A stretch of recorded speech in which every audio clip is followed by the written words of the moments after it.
Boa noite, graça e paz a todos. Se você não faz parte da nossa comunidade e hoje decidiu nos fazer uma visita, saiba que vocês são muito bem-vindos. Meu nome é Thiago Zambelli e hoje sou eu quem tem o privilégio e responsabilidade de ensinar da palavra do Senhor. Se você já vem aqui há algum tempo, faz parte da nossa comunidade, talvez se lembre que nossa última série expositiva e sequencial aconteceu no ano passado, no livro de Atos. E na ocasião, nós estudamos até o início do capítulo 8. E hoje eu quero começar com vocês uma nova série, dessa vez na primeira carta do apóstolo Paulo à igreja de Corinto, que começa assim. Paulo, chamado para ser apóstolo de Cristo Jesus, pela vontade de Deus, e o irmão Sóstenes. Bem, antes de continuar, eu quero orar com vocês. Senhor, mais uma vez, muito obrigado por estarmos juntos, pela oportunidade de termos a Tua palavra, de desfrutarmos do aprendizado dela, Pai.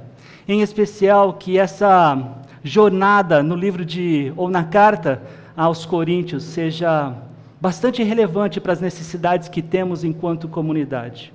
Nos ajude, Senhor, a entendê-la, a interpretá-la bem e a colocá-las bem dentro do nosso coração. Eu oro assim em nome de Jesus. Amém. Como era de costume das cartas da época, o remetente ele se identificava logo no início da carta. E ele logo depois disso ele apontava o destinatário. No versículo 2, no caso que nós temos hoje, a igreja de Corinto. E ao contrário de diversas outras cartas do Novo Testamento, 1 Coríntios não tem muita contestação sobre a sua autoria. Essa carta é plenamente entendida como do apóstolo Paulo. E para quem ainda não sabe, Paulo, ele foi um dos mais notáveis missionários que existiu na igreja do Senhor Jesus. Pô, a gente está ficando chique aqui, viu? E Paulo, ele foi amplamente usado por Deus para expansão do cristianismo logo no primeiro século. Essa carta ela foi escrita, para vocês terem uma noção, antes do ano 60, possivelmente entre 55 e 57. E nessa carta, logo após Paulo escrever o seu nome, percebam que ele diz, chamado para ser apóstolo de Cristo Jesus pela vontade de Deus.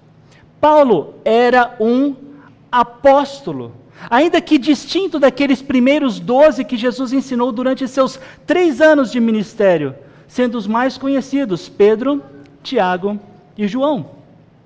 Apóstolo, no texto grego, na língua original do Novo Testamento, literalmente significa enviado, ou mensageiro, e é um enviado, um mensageiro para uma missão específica. É um embaixador com autoridade dada diretamente por Jesus. Ele tinha toda a autoridade de Jesus, com uma única exceção: nomear um outro apóstolo. Infelizmente, há muitos charlatões em nossos dias se auto-intitulando apóstolo e se dando uma autoridade que só os apóstolos bíblicos tinham. Que para serem apóstolos, precisavam ser chamados diretamente por Jesus e ter visto Jesus ressurreto ou ser uma testemunha da ressurreição de Jesus. Os apóstolos tinham autoridade doutrinária. Eles podiam e deviam corrigir os erros doutrinários, como veremos que Paulo fez nessa carta e à igreja de Corinto. Além disso, a Bíblia, ela nos ensina que os apóstolos foram capacitados por Deus para realizarem milagres, provando então o seu apostolado, provando essa autoridade que somente eles tinham. Paulo também diz que esse chamado de apóstolo foi da vontade de Deus. Não foi uma votação humana, não foi uma escolha dos outros apóstolos, não. Ser apóstolo de Cristo aconteceu pela vontade de Deus, que fez com que Paulo, ainda conhecido com o nome de Saulo, quando viajava a caminho de Damasco, ele visse uma luz brilhante, caísse no chão, e depois disso ele ouviu uma voz que dizia: Saulo, Saulo, por que você me persegue? No capítulo 9, versículo 15 de Atos, nós lemos o que Jesus disse a Ananias, homem que deveria ir ao encontro de Saulo naquela ocasião e orientá-lo do seu novo propósito de vida. Vejam, Mas o Senhor disse a Ananias: vá, este homem é meu instrumento escolhido para levar o meu nome perante os gentios e seus reis e perante o povo de Israel. Diversos anos depois dessa ocasião, Paulo teve a oportunidade de estar em Corinto e plantar uma igreja. Veja no mapa. Corinto era uma cidade grega e tinha uma localização muito estratégica. Era um dos mais importantes centros comerciais e portuários da época, porque controlava o trânsito entre o mar Egeu e o mar Jônico. Na época do Novo Testamento, quando Paulo escreve para a igreja de Corinto, a cidade era uma colônia romana. Era uma cidade com diversas culturas, muito rica, mas com uma moralidade decadente. Nela aconteciam os jogos istímicos. É uma espécie de Olimpíada que só perdia por importância com os jogos que aconteciam em Atenas. E istímico é por causa dessa parte, isso é um istmo, por isso que liga aqui a essa península, e é por isso que recebe esse nome. Um dos aspectos mais importantes quando nós descrevemos Corinto é que nela ficava o templo de Afrodite. E esse não era o único templo, também tinha o templo de Apolo. E no templo de Afrodite havia cerca, atenção, de 1000 mulheres que trabalhavam como meretrizes cultuais. A idolatria e a imoralidade sexual estavam profundamente enraizadas na cultura da cidade. Afrodite é a deusa grega do amor. E para prestar culto a ela, homens contratavam o serviço dessas sacerdotisas. Essa fama da cidade, ela não foi exclusividade do primeiro século da nossa era. Aristófanes, que foi um dramaturgo grego, considerado o maior representante da comédia antiga, certa vez ele cunhou o termo corintianizar. E esse termo significa viver uma vida desregrada. O cara que estava corintianizando era um cara que vivia a filosofia de músicas como deixa a vida me levar, vida leva, Zeca Pagodinho, ou vou deixar a vida me... Skank. Essas são as filosofias, não tinha nem Zeca Pagodinho e Skank naquela época, mas essa era a filosofia do corintianizar. Foi para a igreja de Deus em Corinto que Paulo escreveu essa carta, que ele também cita Sóstenes na apresentação. Possivelmente o mesmo homem mencionado em Atos 18, onde aparece como líder da sinagoga em Corinto e que foi espancado pelos romanos. Infelizmente nós não sabemos detalhes de como aconteceu a conversão de Sóstenes, porque inicialmente ele era um opositor de Paulo. Sóstenes, ele foi possivelmente o amanuense de Paulo, a pessoa que redigiu essa carta aos coríntios. Paulo falava para ele, citava para ele, e ele, palavra por palavra, escrevia essa carta. Ainda no capítulo 18 de Atos, nós aprendemos bastante da relação de Paulo com Corinto. O capítulo, inclusive, começa dizendo que Paulo saiu de Atenas e foi para Corinto, para depois, no versículo 11, nós lemos que Paulo ficou em Corinto por 1 ano e meio, ensinando a palavra de Deus. Isso significa que Paulo conhecia razoavelmente bem os coríntios, e ele tinha um relacionamento próximo com eles, a ponto de, mesmo distante, geograficamente distante deles, receber notícias que informavam os problemas na igreja. Às mãos de Paulo chegaram informações e dúvidas que precisavam de muita atenção do apóstolo para que a igreja de Corinto, que o próprio apóstolo Paulo plantou, pudesse, a palavrinha dessa nossa jornada, amadurecer. Ao contrário de cartas como aos Romanos e aos Efésios, que apresentam uma visão profunda e bastante abrangente da teologia cristã, 1 Coríntios é uma carta que lida com conflitos práticos e internos da igreja. Paulo ele tenta apagar diversos focos de fogos, orientando os irmãos a como viver o Evangelho, mesmo em meio àquele ambiente tão hostil à fé cristã, que infelizmente influenciava o comportamento da igreja. Não é por menos que ele deixa bem claro, como no versículo 2, a igreja de Deus que está em Corinto. Recentemente falamos sobre isso, mas é importante, vendo o texto, de que igreja não é a estrutura física de um prédio como esse que temos aqui. Igreja não é o prédio onde acontecem as reuniões dos cristãos. Os cristãos reunidos é a igreja. O próprio termo igreja, no seu original, já nos dá uma boa dica do que significa. Eclesia, essa palavra do grego que nós traduzimos por igreja, ela é formada por duas palavras. Ek significa para fora, e eclesia ela significa assembleia, significa, chamar, ou vem do verbo kalel, chamar. Então, quando você junta essas duas palavras, é chamado para fora, e chamado para fora com um propósito específico. Na Grécia Antiga, essa palavra ela também pode ser traduzida por assembleia, que era usada para descrever as reuniões de alguns cidadãos para discutir assuntos públicos. E onde que eles discutiam esses assuntos? Fora da cidade, geralmente na entrada da cidade. E veja o que Paulo diz. Essa não é qualquer assembleia, essa é a Assembleia de Deus, é a igreja de Deus. É um grupo formado por crentes em Cristo, por cristãos, ou como Paulo descreve, santificados em Cristo Jesus e chamados para serem santos. E eu pergunto, vocês sabem o que significa ser santo?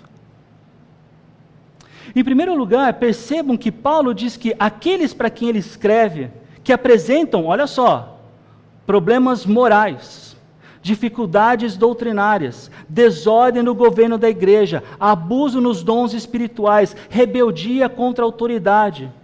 Tudo isso, uma boa parte do que nós veremos estudando aqui, essa primeira carta de Paulo aos Coríntios. Esse público, com todos esses problemas, sobre esse público é dito, aos santificados em Cristo. Porque eles creram em Jesus. E porque eles creram em Jesus, eles são posicionalmente santos. A identidade de santificados em Cristo não via em razão alguma de uma conquista pessoal, de alguma vitória, de algum mérito deles. Eles se tornaram posicionalmente santos quando creram no Evangelho, que Paulo diz no capítulo 15, ser a morte e ressurreição de Cristo para o perdão dos nossos pecados. Esse é o cerne, esse é o âmago, essa é a centralidade do que nós cremos para sermos chamados de santificados em Cristo. E uma vez que nós cremos nessa boa notícia da salvação, nós nos tornamos santos. Ou seja, Deus olha para nós como separados ou consagrados para uma missão divina. Uma missão que não nasceu na nossa mente ou no nosso coração, mas na vontade do Senhor. Semelhantemente ao que Paulo havia comentado sobre o seu apostolado. Essa vontade não é algo que Deus escreve nas nuvens e a gente lê lá para descobrir a vontade de Deus. Também não é com a dança das abelhas que a gente vai lá e tenta fazer uma leitura para saber o que Deus está falando conosco. Não é isso. É uma vontade que está revelada na Bíblia. É você ser distinto em caráter e propósito. É você não seguir os padrões deste mundo. Seja da cidade de Corinto, seja de Paris, seja de Tóquio, seja de Paulo Afonso. Tem um teólogo, ele é britânico, um evangelista, George Campbell Morgan. Olha o que ele fala.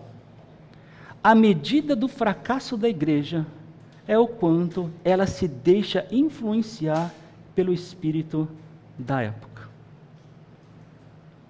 Muitas vezes ouvimos que a igreja precisa se adaptar ao mundo moderno, mas uma grande necessidade da igreja é se proteger contra o espírito da época ou da moda, é discerni-lo, é nunca desejá-lo como um modelo a se imitar.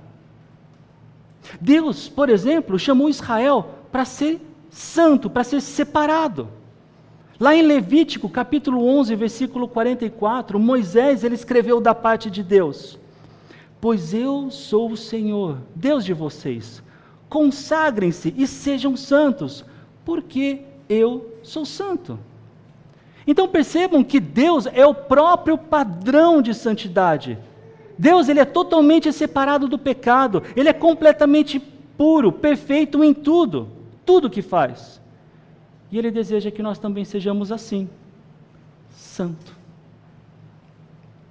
Nós, crentes em Deus, somos chamados para refletir esse caráter do Senhor. Por isso o texto de 1 Coríntios também diz: chamados para serem santos. A santidade de Deus serve como um modelo para os cristãos. Santidade, além do aspecto de status ou posição, também é uma prática diária, que exige, por exemplo, se separar, se afastar do pecado, viver segundo os padrões de Deus, praticar o amor e a justiça que vemos em Cristo. Não pensem que esse chamado à santidade seja algo exclusivamente para um ou para outro. Esse é um chamado para todo aquele que se diz e de fato é cristão. A santidade é um mandamento para todos que têm fé em Deus, no Deus bíblico, no Deus encarnado, Jesus Cristo. Portanto, ser santo tem tanto esse aspecto de posição, a pessoa é feita santo, e em Cristo nós já fomos feitos santos, nós já fomos santificados, quanto também tem o seu aspecto experimental ou vivencial. Enquanto na posição de ser santo, todo o trabalho foi só de Cristo, Ele fez tudo. O que a gente fez? Nós cremos, nós tivemos fé. Essa é a posição que nós ganhamos em santidade. Só bastou que a gente cresça. Na experiência de ser santo, eu preciso agir em conformidade com a vontade de Deus, mas sempre dependente do Espírito Santo, do poder do Espírito Santo, que graciosamente continua convencendo homens e mulheres do pecado, da justiça e do juízo, como escreve o apóstolo João no capítulo 16 do seu evangelho. É muito interessante que Paulo tenha falado exatamente isso logo no começo da sua carta, que aquela igreja de Corinto já havia sido santificada em Cristo Jesus, e que cada cristão dessa comunidade também era chamado para ser santo. Eu digo que é interessante porque Paulo, durante toda a carta, ele vai mostrar como os crentes de Corinto têm vivido exatamente uma vida contrária ao significado de ser santo, contrária à sua posição de ser santo, ou seja, uma vida caótica, uma vida desregrada, uma vida imoral. A ponto de no capítulo 3, ele dizer que precisou falar com eles, com os crentes de Corinto, como carnais e não como espirituais, ou seja, como pessoas do mundo e não como filhos de Deus. Já pensou? Você tem que receber a informação de alguém que é seu irmão em Cristo e ele diz: eu não tenho como falar com você como se fosse um irmão. Você não vive como um. Talvez se eu falar como qualquer um do mundo, você vai me entender. Isso soa como se fosse ironia, mas é a dura realidade do efeito do pecado.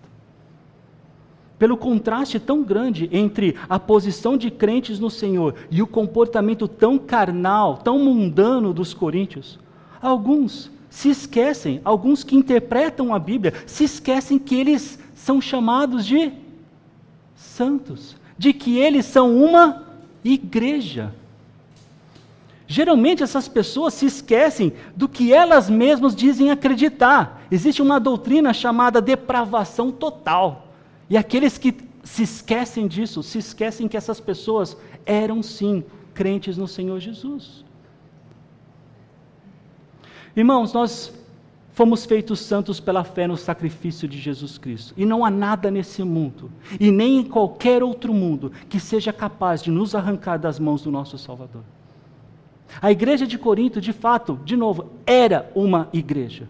Os irmãos de Corinto, de fato, eram irmãos em Cristo. Mas eles viviam muito aquém da identidade que em Cristo eles ganharam. O fato de já sermos santos em Cristo, posicionalmente santos, não exclui a nossa luta e o nosso chamado para sermos, no dia a dia, santos. Um chamado que, na verdade, não é só para a igreja de Corinto. É para os crentes de todo mundo, de toda parte do mundo. De pessoas em todo o planeta que invocam o nome do nosso Senhor Jesus, porque foram salvas pela graça de Deus, por meio da fé em Cristo. O valor dessa carta não se restringe à cidade de Corinto. O chamado à santidade, o chamado à maturidade, é universal. Se Jesus Cristo é seu Senhor, então não espere ter que ouvir algo único ou especial de Deus para você ter que obedecê-lo.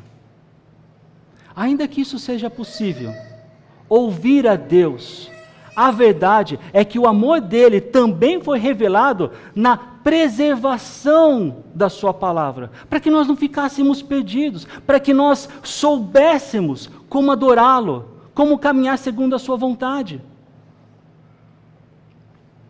Crentes no Senhor Jesus, de Corinto e de Paulo Afonso, são chamados a experimentar, a viver um estilo de vida que reflete a posição que nós já temos em Cristo. Não vamos abusar da graça como ensina Paulo aos cristãos de Roma. Sim, nós ainda somos pecadores. Sim, nós ainda temos que mudar muita coisa no nosso comportamento à luz das Escrituras. Mas nenhuma derrota indica que nós não somos de Deus e que perdemos a esperança da vida eterna. Em Cristo, nós já fomos separados por Deus para o seu propósito celestial. Agora, precisamos aprender e nos sujeitar às observações e exortações de Deus para, como igreja de Corinto, como ela, viver em conformidade com o chamado de Deus. Um chamado a toda igreja, não somente essa comunidade, a toda igreja do mundo todo. Santidade não é somente o objetivo de um indivíduo ou de uma igreja, mas da comunidade mundial de santos em Cristo. Terminando essa mensagem e tendo em mente tudo o que vimos até aqui, eu queria lhes perguntar: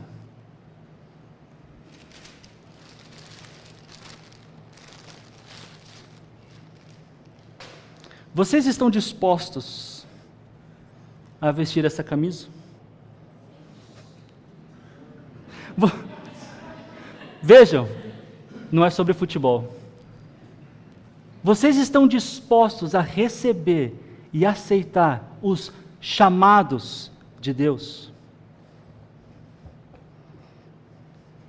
São Paulo, ele foi chamado por Deus para ser um apóstolo. Nenhum de nós é um apóstolo como ele. Mesmo assim, todos nós podemos e devemos ser imitadores dele. Em 1 Coríntios, capítulo 11, nós lemos, Paulo escrevendo: tornem-se meus imitadores, como eu sou de Cristo. Paulo foi chamado por Deus para ser seu embaixador, para representá-lo, para pregar o evangelho, para alertar e corrigir os problemas da igreja. Nós não temos e nunca teremos a autoridade apostólica de Paulo, mas nenhuma dessas atividades é exclusivamente de um apóstolo. Vestir essa camisa significa refletir o caráter de Cristo, como Paulo buscou fazê-lo. Vestir essa camisa significa buscar coragem para pregar o evangelho. Vestir essa camisa significa buscar sabedoria em Deus para cuidar dos irmãos, alertando e exortando os problemas que surgem e atrapalham a comunhão com Deus e entre os irmãos. ou com o próximo.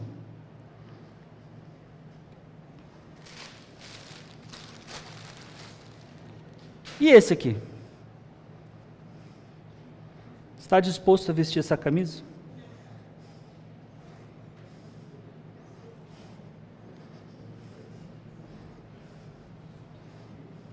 Vestir essa camisa significa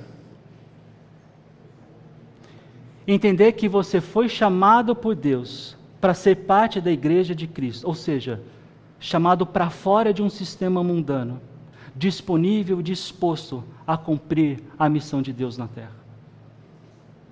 Vestir essa camisa significa que você sabe que é pecador e que precisa responder às tentações à altura do seu chamado. Vestir essa camisa é entender que existe um Senhor, o cabeça da igreja, Jesus Cristo. E você vestiria esse chamado?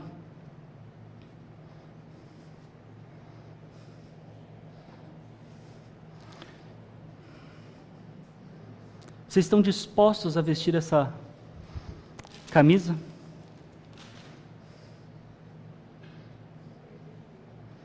Cada crente em Cristo é chamado para uma vida santa, separada para Deus. Somos chamados para sermos santos, porque Deus é santo. Então fica a pergunta: estão dispostos a vestir essas camisas? E de novo, isso aqui não se trata de futebol. Talvez se eu gostasse tanto de futebol, eu teria trazido do meu time, da Ponte Preta, e falava que a gente precisa ser uma ponte. Alguma coisa assim. Não interessa se você é flamenguista, vascaíno, botafoguense, palmeirense, atleticano e qualquer outro. A ideia é que você não perca de vista a sua real identidade e o seu real chamado, dados pelo único e poderoso Criador de todas as coisas, inclusive Criador do plano da salvação. E eu espero, e eu oro, para que essa nossa jornada de estudos nessa carta nos leve, individualmente e coletivamente, à maturidade. Vamos orar mais uma vez. Senhor, obrigado pela Tua palavra, obrigado por nos ensinar, obrigado por estar presente, obrigado por desejar e nos empoderar para que tenhamos maturidade, uma maturidade que ganha prazer nas ações que fazemos, porque elas vão ser cada vez mais segundo a Tua vontade. Um prazer que ganhamos por compartilhar da alegria que nós temos de termos sido salvos por causa da graça, por meio da fé em Jesus Cristo. Nos ajude, Pai, a imitar Paulo, porque ele queria imitar o Senhor Jesus. Nos ajude, Senhor, a olharmos para a igreja de Corinto, percebermos os erros, nos autoavaliarmos e buscarmos as soluções na Tua palavra. Nos ajude a sermos santos, porque o Senhor é santo.